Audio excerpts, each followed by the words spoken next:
Enflammée, Isabelle Maréchal est brûlante de chaleur humaine. Isabelle Maréchal. On y va. Alors, on y va, là, tout le monde, tant que c'est aux portes, attachez. Comment vous dites, cher Transat? Attachez vos ceintures. Attachez vos ceintures. Écoutez les instructions de vos membres d'équipage de cabine. Bien là, vous dites, mesdames et messieurs, bonjour, c'est Louis-Éric Mongrain, votre commandant de bord chez Air Transat, c'est ça? C'est ça. Bienvenue à bord. Bienvenue à bord. Merci. Bienvenue dans le studio. Merci beaucoup. Merci de l'accueil. Vous savez qu'il y a beaucoup de gens, vous inquiétez beaucoup de gens chez Air Transat, les pilotes, là, parce que là, vous représentez les pilotes. Donc, ceux qui disent qu'ils vont aller en grève dans quelques jours, là, le compte à rebours est commencé, si l'employeur Air Transat ne consent pas à des augmentations salariales et des conditions de travail améliorées. Expliquez-nous un peu, Louis-Éric, le pourquoi vous en êtes là parce que il n'y a jamais eu de grève. Là. Jamais eu de grève chez Air Transat en 38 ans d'existence. Ouais, voilà. Il n'y a pas eu de grève de pilotes au Canada depuis une trentaine d'années. Il faudrait remonter à 1998 pour voir ça. Puis, d'entrée de jeu, avant de rentrer dans les demandes, je comprends l'anxiété des gens, puis nous, en tant que pilote de ligne, c'est vraiment contre-intuitif. Là. Nous, ce qu'on veut, c'est que les gens soient confortables puis que leur anxiété, justement, ils la laissent à la porte quand ils rentrent à bord de notre appareil. Ouais. Donc, de créer ça, c'est parce qu'on a vraiment épuisé toutes les autres ressources qu'on en arrive à devoir parler de préavis de grève. Ça fait combien de temps que votre convention collective est échue? Notre convention collective a échu le 1er mai. On est en négociation depuis janvier. Dernier. Donc, on approche des 1 an. Puis, cette négociation-là, on la prépare. Notre comité de négociation est en préparation depuis 2 ans. Donc, quand on est arrivé, la première journée de la négociation, on était prêt. On avait fait l'étude du marché pour voir c'était quoi les réalités ailleurs. On a remarqué quel était l'écart. Puis aussi... parlez-moi de ça, entre autres. Vous dites la réalité ailleurs, c'est quoi? Parce que vous comparez vos salaires aux pilotes d'Air Canada, aux autres pilotes dans l'aviation. D'ailleurs, j'en profite pour dire que vous êtes vice-président de l'Association des pilotes de ligne internationale pour le Canada. Oui. Donc, vous êtes à même de voir un peu les standards de l'industrie. Êtes-vous les derniers... les moins bien payés, disons-le comme ça? Bien, disons que dans le type d'opération qu'on fait, oui.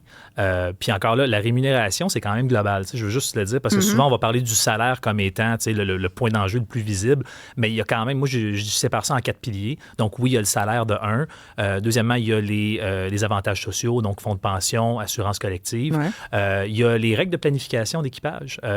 C'est quand même important. Ça a un impact direct sur nos vies. On est parti la moitié du temps. Ça veut dire quoi, ça? Bien, ça peut être n'importe quoi comme une chose qui est une pratique qui fatigue beaucoup de personnes, c'est on opère un vol transocéanique, donc forcément de nuit. On décolle, je ne sais pas, à 10 heures. Genre Montréal-Paris. Là. Montréal-Paris, on atterrit à 10 heures le soir. Excuse-moi, on décolle à 10 heures le soir, on atterrit à 10 heures le matin. Donc déjà, on est 6 heures, 4 heures dans notre horloge biologique. Puis là, on pensait qu'on va à l'hôtel puis on se repose. Mais non, on dit non, tu restes 2 heures à l'aéroport, on va te mettre sur un autre vol comme passager pour t'envoyer à Londres pour aller dormir là-bas. Tu arrives à Londres en après-midi, heure de là-bas. Pourquoi vous ne dormiriez pas à Paris? Ben, parce qu'on a besoin moins cher à Londres, parce qu'on a besoin d'exploiter un vol de Londres, par exemple, le lendemain. Donc, on nous positionne de cette manière-là. Donc, ça, c'est des choses qui se négocient. Des accommodements qui me paraissent tout à fait raisonnables dans la façon dont les vols sont organisés. Exact. J'en donne un autre. On est une des seules compagnies aériennes. Puis ça, c'est en partie un problème avec le gouvernement du Canada qui a des règles de fatigue totalement désuètes. Mais tu sais, on est un des seuls pays où on peut exploiter des vols à 2 pilotes pour aller comme à Athènes, par exemple. Athènes, c'est quand même pas à la porte. 13 heures, 12 heures? Non, c'est 10 heures pour y aller parce qu'on a le vent de dos. Mais n'empêche, on est de nuit. On atterrit là-bas, on est très fatigué. Il n'y a pas d'autre juridiction que je connaisse qui permet ça. Souvent, on va suivre un avion qui fait le même trajet que nous. On descend, on est 2 pilotes, puis l'autre équipage sont 3. Puis ils ont eu l'occasion de se reposer. Tu sais, quand il est rendu 4 heures du matin puis que le soleil se lève dans notre visage, c'est quand même bon de pouvoir aller prendre un repos puis être alerte quand on atterrit. Donc ça, malheureusement, ce sont des règles de sécurité, mais c'est des choses qu'on a besoin de négocier. Êtes-vous en train de dire que les pilotes d'Air Transat sont comme plus fatigués que les autres? Puis Ben, je ne veux pas tomber parce que ça, c'est une fine ligne. Je ne suis pas en train de dire que c'est pas sécuritaire, mais je suis en train de dire qu'il y a moyen de faire mieux. Donc, mettons. Mais si vous demandez ça, c'est parce que vous dites on est sur le bord de la ligne. Ben, c'est parce que aussi, c'est que ça crée une fatigue chez nos membres. Chez nos membres. Vous en avez perdu? Que ça s'améliore. Ben oui. Depuis le retour de la pandémie, on a embauché 300 pilotes. Puis c'est quand même... C'est pas des pilotes qu'on prend de la rue puis qu'on met dans un appareil puis vas-y mon pit, t'es c'est parce que vous pilotez pas des Cessna, là. Ben non, on pilote des Airbus 320, des Airbus 330. Exact, avec 300-400 passagers. Entre autres, ben, certaines variantes de nos appareils. Mais quand tu arrives chez Air Transat, il faut que tu suives une certaine formation. Ça prend du temps, mais je donne juste un exemple. OK? Ouais. On embauche un pilote. On commence à payer son salaire de pilote à partir de la journée 1, mais cette personne-là ne produit pas de revenus avant d'être relâchée sur la ligne, comme on dit. Mais il faut la former pendant 4 mois, dont des sessions de simulateurs qui sont extrêmement onéreuses. Mm-hmm.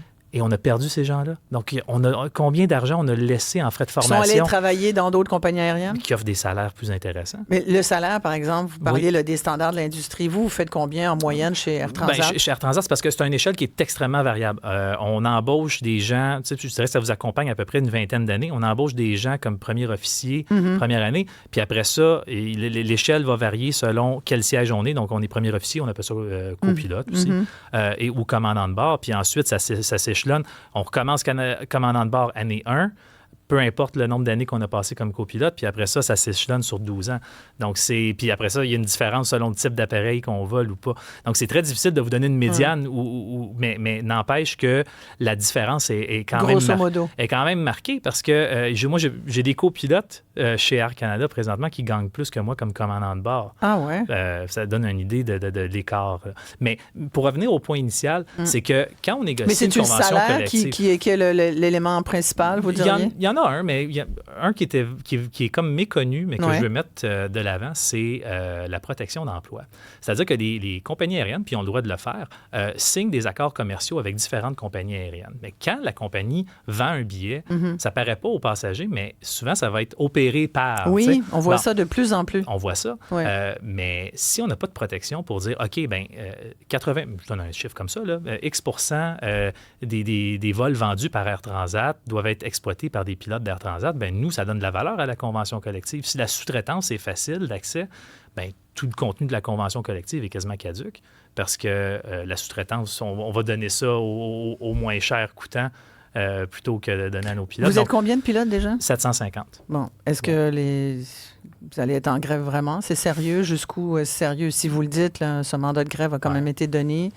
Ouais. Je pense que personne, mais certainement pas un pilote, veut que l'avion soit au sol. Hein? Non. Votre plaisir, vous nous racontiez pendant la pause que c'était un rêve de petit gosse. Vous avez toujours voulu être pilote d'avion. Vous êtes commandant de bord. J'imagine que votre souhait, c'est de pouvoir voler. Là. C'est sûr. Puis mon souhait, c'est surtout pas de... On est chanceux, on amène des gens, puis généralement, les gens sont contents d'arriver à bord, puis ils sont contents surtout d'arriver à destination. Là.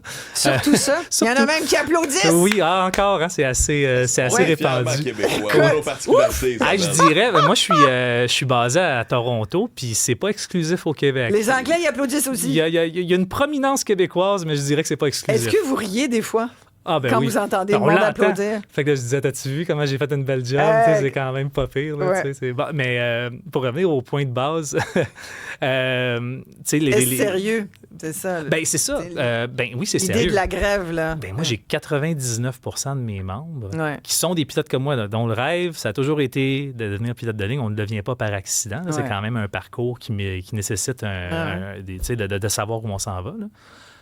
Puis des gens qui sont raisonnables de nature. On est payé pour la prise de décision qu'on a puis par le sens de responsabilité qu'on a. Donc, mais pas sûr que ce soit plus le fun chez Air Canada, par exemple. C'est pas... C'est une job quand même. Hein? Fait que faut en prendre puis en laisser. Mais ces gens-là sont au courant quand même. On se parle. Moi, je parle avec mes collègues chez Air Canada, chez WestJet, puis tout le monde le fait. Puis on le voit que l'écart est agrandissant. 99% de mes membres ont voté en faveur de la grève si on ne réussit pas à en arriver à une entente avant mercredi. Donc, moi, je trouve que ça en dit beaucoup. Est-ce que les négos avancent? Oui. Il y a eu des négociations jusqu'à 4 heures du matin cette nuit. Tout le monde est tourné dans sa chambre quelques heures, prendre une petite douche. Puis moi, j'entends que c'est à vous là, de répondre. Est-ce que c'est ça? C'est ce que semblait dire le porte-parole d'Air Transat. Une négociation, c'est de l'aller-retour. Beaucoup, là, c'est offre. Mais il aurait fait une offre, puis vous devez répondre à cette offre-là? Oui, mais honnêtement, c'est beaucoup plus dynamique que juste on attend la réponse du syndicat. Là. Il y a un dialogue qui est ouvert, qui est très bilatéral. fédéral. Là. C'est pas... Est-ce que ça regarde bien ou vous entendez pas vraiment...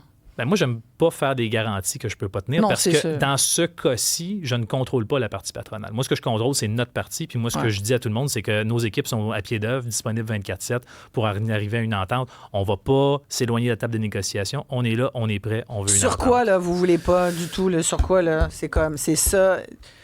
Bien, la protection d'emploi, c'est sûr. Ouais. Puis honnêtement, les salaires au niveau de la... Il va falloir qu'on regarde des grilles salariales, puis je ne sais pas si vous en avez déjà vu, mais c'est quand même, là, c'est énorme. On n'aura pas le temps de décortiquer ça ici. Mais quand je vais les présenter à mes membres, il va falloir quand même qu'on soit rapprochés là, pour qu'ils disent pourquoi moi je suis à rabais. Puis j'ai entendu l'argument, Air Transat, on transporte des familles, on est un transporteur de loisirs. Ce qui est intéressant parce que ces mêmes personnes-là, dans certains magazines récemment, disaient non, on est devenu une compagnie aérienne à part entière, on n'est plus un transporteur de loisirs. Fait que c'est drôle comment ça change selon l'auditoire. Mais tout ça pour dire que Airbus, quand il loue ses avions, là, il ne loue pas au tarif loisir. Puis le carburant qu'il achète, il ne l'achète pas au tarif loisir. Non, tout à fait. Fait que la main-d'œuvre, pourquoi c'est malléable? Oui, tout à fait. Ben, surtout qu'il y a de plus en plus d'avions dans les airs. Ça devient de plus en plus quand même... il y a un facteur de risque aussi, là? Ben, c'est un challenge, c'est sûr. Il y a les changements climatiques, il y a plus de... Ben, les changements climatiques, ça, c'est sûr. Plus de vent? Plus de vent, les événements météo. Plus de turbulences? Oui, ça, c'est prouvé. Ouais. Mais... Ça prend des pilotes qui savent ce qu'ils font, là. Moi, j'aime bien quand je vois 4 barres sur une manche, ça me rassure. Isabelle est rassurée. Ouais, ça me rassure complètement. Vous, Pierre-Carl Péladeau, comme patron, ça vous tenterait-tu? Moi, je veux quelqu'un qui a une vision à la tête d'Air Transat puis quelqu'un qui est capable de faire croître l'entreprise. T'sais, nous, là, chez Transat, on a l'étoile tatouée sur le cœur. On aime ça travailler là. C'est un choix qu'on a fait sciemment. Tu n'arrives pas chez Air Transat par hasard. Là. On s'est dit, c'est une compagnie québécoise, c'est une fierté, c'est le fun de travailler là. Hey, c'est en français. C'est le fun, ça. Mais à quelque part... OK, mais c'est quoi la vision? Là? On veut participer, on veut contribuer, puis pour ça, il va falloir être capable de garder nos pilotes puis les motiver. Puis si, tu sais, moi, après ça, la personne qui signe les chèques de paye, ça sera l'identité qu'on veut. Là. Merci beaucoup, Louis-Éric Bongrain, qui est commandant de bord pour Air Transat, également vice-président de l'Association des pilotes de ligne internationale pour le Canada. On va souhaiter pour tous les gens qui ont des billets d'avion puis qui, en ce moment, font de l'anxiété, que ça se règle. Absolument. On le souhaite aussi. Merci beaucoup. Merci. Bon voyage.